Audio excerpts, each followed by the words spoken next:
La meilleure chose que tu peux apprendre, c'est comment est vraie la parole de Dieu et comment Dieu t'aime. Dieu veut le meilleur pour toi. Il veut que tu vives vieille, 120 ans. Oh là là!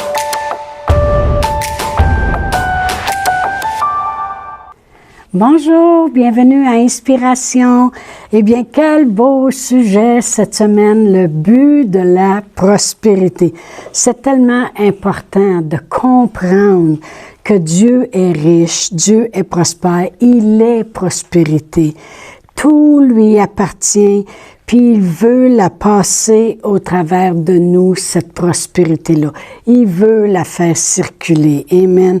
Vous pouvez être certain, avoir l'assurance que si Dieu voit qu'il peut passer au travers de vous pour donner, pour faire circuler sa prospérité, eh bien, il va vous utiliser.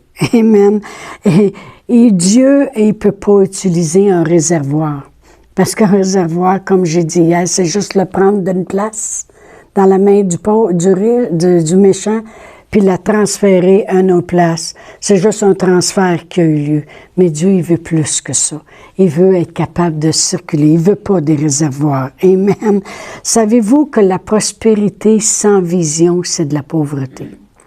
C'est de la pauvreté parce que les Israélites, avaient cette prospérité-là dans le désert, puis pourtant, ils étaient pauvres.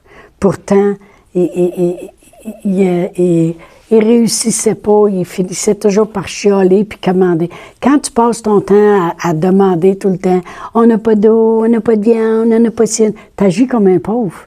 Fait que vraiment, la prospérité sans vision, là, c'est de la pauvreté. Amen. Savez-vous pourquoi Dieu a béni Abraham? OK? Bien, vous regarderez dans Hébreux 12, là, puis vous le lirez, mais c'est parce que Dieu voulait bénir toutes les familles de la terre. Dieu, il passe par Abraham, puis il voulait bénir toutes les familles de la terre. Pourquoi Dieu a béni Joseph? Puis il l'a sorti de prison, puis il l'a emmené pour être le premier ministre du pays. Amen. Pourquoi Dieu a béni Joseph? Parce que Dieu voulait que quand toute sa famille vienne, que sa famille marche sous cette bénédiction, et il voulait que quand le peuple sortirait de l'Égypte, il sorte avec toutes les bénédictions de l'Égypte.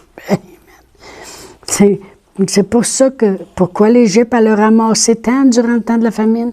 C'était pourquoi? Pour que le peuple puisse partir avec. Dieu nous a à cœur pour nous bénir. Pourquoi Jésus est venu?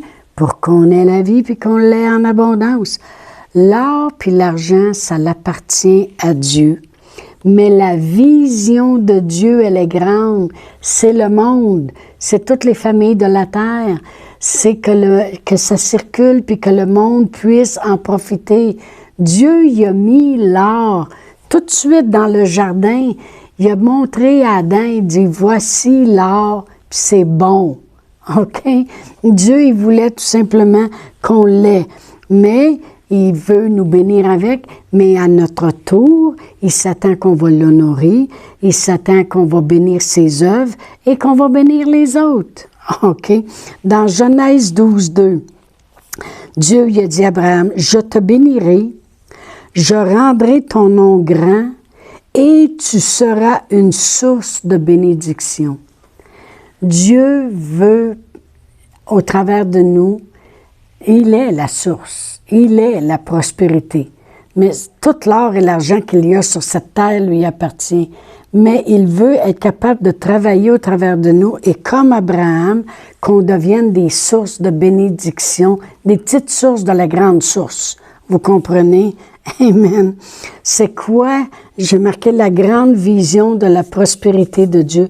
C'est rejoindre toute la terre, puis que la terre soit bénie. Amen. Je vais aller dans Deutéronome 8. On a lu dans la première capsule, je crois, Deutéronome 8, et puis qu'un jour, ils vont habiter des belles maisons, ils vont manger à satiété, ils vont avoir du pain en abondance. Puis je vais commencer à lire au verset 10, et je vais lire ceci. « Lorsque tu mangeras et te rassasieras, Tu béniras l'Éternel ton Dieu pour le bon pays qu'il t'a donné. Garde-toi d'oublier l'Éternel ton Dieu au point de ne pas observer ses commandements, ses ordonnances, ses lois que je te prescris aujourd'hui. Lorsque tu mangeras et te rassasieras, lorsque tu bâtiras et habiteras des belles maisons, lorsque tu verras se multiplier ton gros et ton menu bétail, s'augmenter ton argent, ton or, s'accroître tout ce qui est à toi, prends garde que ton cœur ne s'enfle et que tu n'oublies l'Éternel ton Dieu qui t'a fait sortir du pays d'Égypte, de la maison de servitude. Amen. Alors on voit que le point important ici, c'est pas qu'ils aient des choses. Ce que Dieu voulait, c'est oublie pas que ça vient de moi. Oublie pas ça.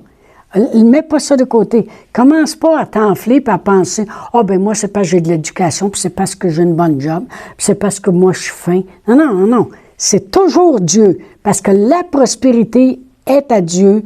Il est prospérité. Tout lui appartient. Et quand il la distribue comme ça vient de lui. Amen. Mais je vais lire le verset 17 et 18 pour qu'on comprenne bien. Alors, verset 17, il dit... Garde-toi de dire en ton cœur, ma force, puis la puissance de ma main m'ont acquis ces richesses. Souviens-toi de l'Éternel ton Dieu, car c'est lui qui te donnera de la force pour les acquérir. Pourquoi il y a un but? Afin de confirmer, comme il le fait aujourd'hui, son alliance qu'il a jurée à tes pères.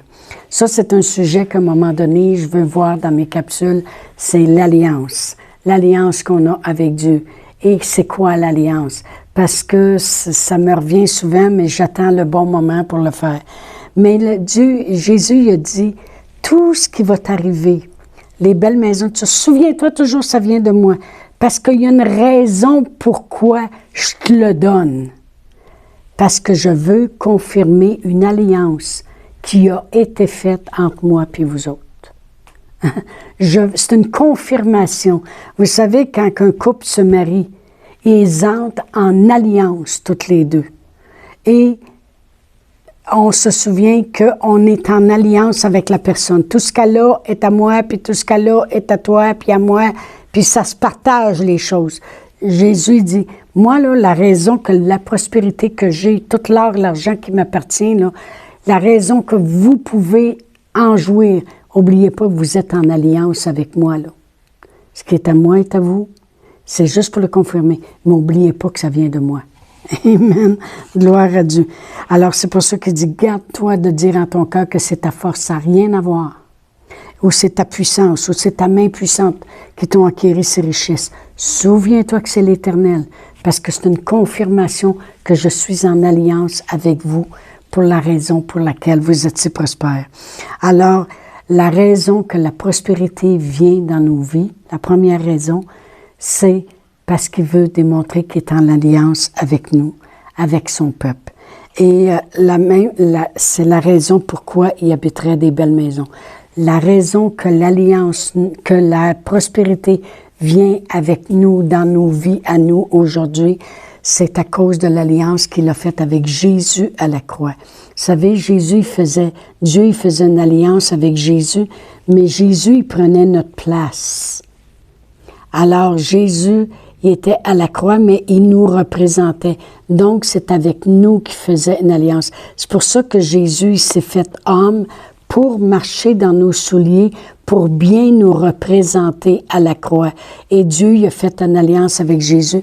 Et c'est la raison pourquoi la prospérité est dans nos vies. Ça n'a rien à voir avec, nous autres, au moins, on économise. Nous autres, au moins, on met de l'argent de côté. Nous autres, au moins, on investit bien. Nous autres, au moins, on a des bons jobs, puis on travaille, nous autres. Arrêtez de vous élever. Vous défaites vraiment la raison pourquoi vous êtes prospère. Vous la défaites parce que vous vous attribuez toute la gloire. Puis vraiment, c'est ça qu'il a dit. Oubliez pas que ça vient de moi. Puis dites pas, là, c'est ma force puis ma main qui a fait ça. Dites-les pas, il veut pas. Il dit, c'est juste à cause d'une alliance qui est confirmée lorsque vous êtes en prospérité à cause de moi.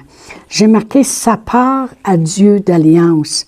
C'est tout ce qu'il est, puis tout ce qu'il a fait, il nous le donne. Ça, c'est sa part. C'est sa part à lui. La part de la prospérité qui est dans nos vies, là, sa part d'alliance à lui qui amène la prospérité, là, c'est tout ce qu'il est, puis tout ce qu'il a fait, il nous le donne. C'est quoi notre part à nous autres? J'ai marqué notre part à nous autres, c'est se souvenir que s'il ne nous avait pas tant aimés, on n'aurait rien. Se souvenir que c'est par sa force à lui et non pas par notre force. Se souvenir que la gloire lui revient tout le temps. Se souvenir que c'est lui qui pourvoit nos besoins. Se souvenir de lui. Ça, c'est notre part. Voyez-vous, ça, c'est pareil comme un millionnaire qui marierait une femme pauvre. Elle devient riche automatiquement parce qu'elle est rentrée en alliance avec lui. Elle est mariée maintenant avec lui. Elle peut habiter la même maison que lui, le même lit, embarquer dans le même char que lui. Elle peut faire les mêmes choses que lui. Elle est en alliance. OK? Elle est mariée avec lui. Mais voyez-vous, sa part à elle, c'est se souvenir que s'il ne l'aurait pas mariée, elle n'aurait rien. La part de Dieu, c'est tout ce qu'il est, puis tout ce qu'il a fait pour nous, il est prêt à nous le donner. La seule chose qu'il nous demande, c'est de prendre une aiguille, là, puis péter notre petite tête enflée, puis penser que ça vient de nous autres, là, puis se souvenir, c'est Dieu. Si Dieu, il ne serait pas là pour me montrer comment économiser, je ne serais pas capable. Si Dieu, il ne serait pas là pour m'avoir donné une bonne job, je n'aurais pas d'argent. Si Dieu. Quand est-ce que vous allez remettre la gloire à Dieu? OK? La journée que vous faites ça, vous allez voir que l'argent va commencer à avoir un petit peu moins d'importance dans vos vies, puis vous allez pouvoir commencer à la faire circuler un peu. Sa part d'alliance, c'est que lui, il est fidèle. Lui, il nous donne avec abondance toutes choses afin que nous en jouissions. Ça, vous allez trouver ça dans 1 Timothée 6, 17. Lui, il nous donne toutes choses avec abondance afin que nous en jouissions. Jésus a dit dans Jean 16, 15, « Tout ce que le Père a est à moi, puis le Saint-Esprit, il va vous le transmettre. » Pourquoi? Parce que Jésus, quand il était à la croix, puis il nous représentait parce qu'il s'est fait homme, puis il faisait alliance, mais il dit, tout ce que le Père a, il me l'a donné, parce qu'on est en alliance, puis le Saint-Esprit va tout le temps vous le transmettre, parce que moi, j'étais comme vous avant aussi, un homme. Merci Seigneur. La grande prospérité de Dieu qu'il a rendue possible pour nous est une confirmation de l'alliance qu'il a fait en Jésus à la croix pour nous. Amen.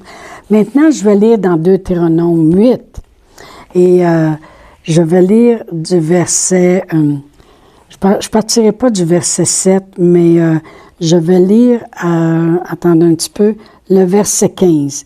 Lorsque ça dit, quand tu habiteras de belles maisons, oublie pas que c'est l'Éternel, ton Dieu, puis au verset 15, qui t'a fait marcher dans ce grand et affreux désert où il y a des serpents brûlants et des scorpions dans des lieux arides et sans eau, et qu'il a fait jaillir pour toi de l'eau du rocher le plus dur, qu'il t'a fait manger dans le désert la manne inconnue de tes pères, afin de t'humilier et de t'éprouver pour te faire ensuite du bien. Bon, là, je veux expliquer bien comme il faut ce bout-là, afin de t'humilier et de t'éprouver pour te faire ensuite du bien. Vraiment, le monde, il dit, tu vois-tu, là, Dieu les a emmenés là parce qu'il voulait les écraser, là, je t'haïs, puis je t'humilie. Le monde, ils ont tellement une mauvaise opinion de Dieu, c'est incroyable. Quand on regarde ici, afin de t'humilier, Dieu savait que dans le désert, il n'y avait pas de magasin, il n'y avait pas d'approvisionnement, il n'y avait pas de restaurant, il n'y avait pas d'hôtel, il n'y avait pas de médecin, il n'y avait pas rien. Dieu le savait, ça. Il les a fait passer par le désert pour une chose. Humilier, le mot humilier, c'est quand tu vas dans l'hébreu, puis tu fais des recherches et de t'éprouver, ça veut dire, afin que vous réalisiez que sans Dieu, vous êtes rien. On n'est rien. Amen. Dieu voulait les faire passer dans le désert pour qu'ils s'aperçoivent qu'ils n'ont pas le choix de croire en Dieu. Il n'y avait pas de médecin. S'il y en avait un qui était blessé, il n'y a pas le choix de regarder à Dieu. Il n'y a pas d'approvisionnement. Il n'y avait pas d'eau. Comme à un moment donné, ils sont arrivés devant une mare qui était de l'eau amère. Dieu a dit à Moïse, prends un arbre, jette-le dans l'eau, puis l'eau elle va devenir correcte. L'arbre représente la crucifixion à la croix qui tombait dans l'eau. Une eau morte, ça représente le monde. Lorsque l'arbre tombait dans l'eau, l'eau devenait saine. Dieu leur démontrait continuellement, regardez, je suis capable de changer cette eau-là pour qu'elle devienne de l'eau buvable. Il disait à Moïse, frappe le rocher puis il va couler de l'eau, voir s'il sort de l'eau d'un rocher. Dieu voulait leur démontrer, regardez, vous n'avez pas besoin d'avoir un puits déjà creusé. Si je suis là, vous êtes correct. Apprenez à regarder à moi. Je peux tout faire pour vous. Amen. Lorsqu'ils étaient mordus par des serpents, Dieu il a dit à Moïse, prends une perche, coule la forme d'un serpent, fais-le en airain, quelque chose de brillant, mets-le sur la perche. Puis si le monde regarde à ça, ils vont conserver la vie. Ce qu'il voulait dire, c'est la perche représente la croix, le serpent représente le péché, ce qui brille représente Jésus. Autrement dit, il montrait d'avance, regardez, j'ai la solution à vos problèmes, j'ai la solution, je suis là, je peux tout. Mais l'humilier, c'est te mettre à ta position, puis te démontrer que de toi-même, tu ne peux rien et que tu as besoin de Dieu. Alors, on pourrait le lire comme ceci. Il t'a fait manger dans le désert la manne inconnue de tes pères, afin de te montrer que tu avais besoin de moi et que de toi-même, tu ne peux rien. Et après ça, je pourrai te faire ensuite du bien, c'est-à-dire t'amener dans le pays où coule le lait et le miel. Vraiment, le mot humilier et éprouver, ça veut dire, je voulais les positionner pour qu'ils voient qu'ils n'ont rien autour d'eux que moi. Que s'ils ont besoin de viande, il y a juste moi qui peux les en apporter dans le désert. Que s'ils n'ont pas d'eau, il y a juste moi qui peux faire couler l'eau du rocher. Que si leurs ennemis sont en arrière puis la mer est en avant, il y a juste moi qui peux ouvrir la mer. C'est ça. C'est reconnaître notre position, reconnaître sa position, puis reconnaître qu'il nous a mis en alliance avec lui pour pouvoir prendre soin de nous. Amen. Dieu voulait seulement qu'ils apprennent à regarder à lui, lui seul. Il le mérite. C'est pour ça qu'il dit, souvenez-vous de moi. Souvenez-vous de moi. Rappelez-vous que c'est moi. Rappelez-vous que c'est moi. C'est ce qu'il voulait. C'est ce qu'il nous demande. C'est notre part d'alliance. Alors, je vous dis à demain, on continue avec le but de la prospérité. Chantal Paulus est avec vous tous les jours du lundi au vendredi sur Facebook et YouTube. Vous pouvez écrire à Chantal en privé sur Messenger. Si vous avez manqué une capsule, retrouvez-la sur la section vidéo de Facebook ou sur YouTube si vous désirez faire un don par Interac. Voici l'adresse courriel capsule.inspiration au pluriel @gmail.com. Le mot de passe est inspiration au pluriel. Vous pouvez aussi faire un don par www.eslr.org/DONS. Veuillez indiquer en mémo Capsule Inspiration.